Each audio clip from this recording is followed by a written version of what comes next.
O livro de Êxodo. No primeiro vídeo, exploramos os capítulos de 1 a 18 que contam a história de como Deus resgatou os israelitas escravizados, enfrentando e derrotando o faraó e oferecendo uma forma de escape por meio do sangue do Cordeiro da Páscoa. Deus então libertou o seu povo, trazendo-os pelas águas do mar até o deserto, onde, surpreendentemente, eles resmungaram e se queixaram. A segunda parte do livro do Êxodo abre com Moisés conduzindo Israel até o pé do Monte Sinai, onde Deus convida a nação de Israel a entrar numa aliança com ele. Aqui chegamos em um outro momento chave na história bíblica, porque esse ponto desenvolve a promessa de Deus a Abraão. Lembre-se, no livro de Gênesis, Deus prometeu que por meio da família de Abraão, ele de alguma forma restauraria a sua bênção para todas as nações. E aqui descobrimos como. Deus diz que, se Israel obedecer os termos da aliança, eles serão guiados pelas leis, ensinamentos e justiça de Deus e se tornarão um reino de sacerdotes. Eles se tornarão os representantes de Deus e mostrarão a todas as outras nações como Deus realmente é.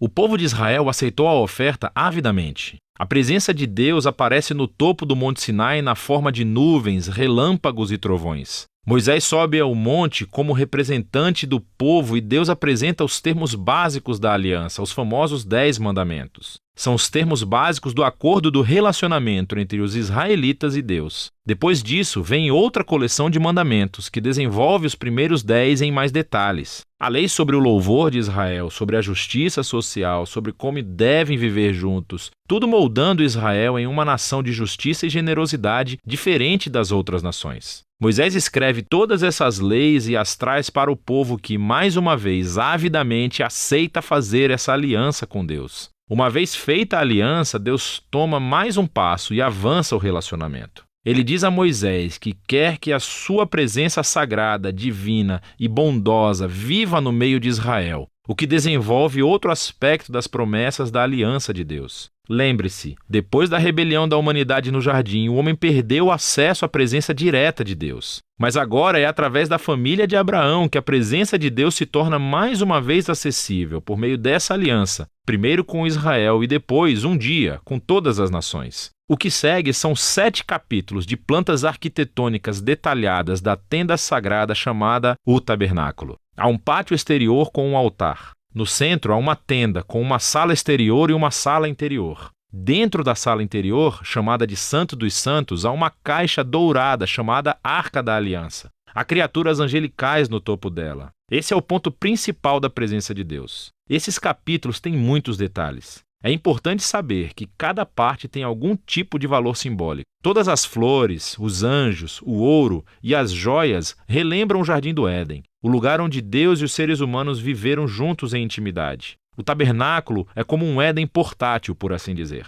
É o lugar onde Deus e Israel podem viver juntos em harmonia, pelo menos na teoria, porque é justamente aqui que algo se torna muito, muito errado. Israel quebra a aliança. Enquanto Moisés está no topo da montanha recebendo a planta para o tabernáculo, lá embaixo no acampamento os israelitas estão perdendo a paciência. Eles pedem ao irmão de Moisés, Arão, que faça um ídolo no formato de um bezerro dourado para que eles possam adorá-lo como o Deus que os salvou da escravidão no Egito. A presença de Deus está ali, no topo da montanha. Eles podem vê-lo, mas estão lá embaixo, violando os 2 primeiros mandamentos da aliança, com a qual acabaram de concordar. Não há outros deuses e não teremos outros ídolos. O que acontece depois é muito importante. Deus sabe o que está acontecendo lá embaixo. Primeiro, ele compartilha a sua própria raiva e dor com Moisés. Ele diz a Moisés o que quer fazer, simplesmente destruir Israel. Mas Moisés intercede, apelando para o caráter de Deus. Ele diz, em primeiro lugar, destruir Israel seria quebrar as suas promessas de aliança com Abraão.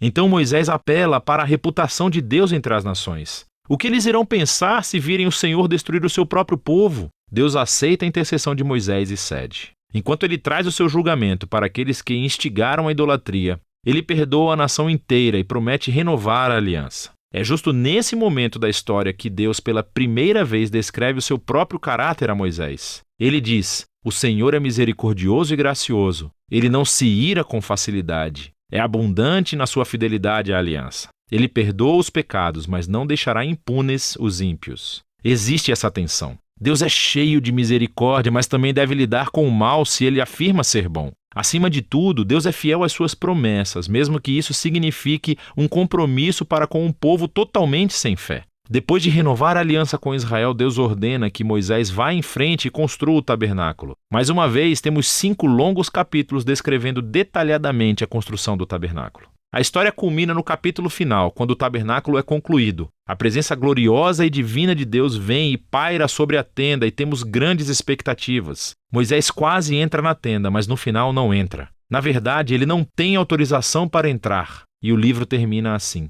É bem surpreendente, mas nem tanto se você pensar um pouco. Dá para ver o quanto os pecados de Israel danificaram o relacionamento com Deus de mais formas do que entendemos. Lembre-se, o livro começa com a maldade do faraó ameaçando Israel e ameaçando as promessas de aliança com Deus. Mas agora, no final do livro, Israel tornou-se o seu próprio inimigo. São os seus próprios pecados que ameaçam o futuro dessa aliança. Então, a questão apresentada no final do livro é: como Deus vai reconciliar o conflito entre a santidade e a bondade da sua presença com a corrupção pecaminosa do seu próprio povo? A solução para esse problema está no próximo livro. E esse foi o livro de Êxodo.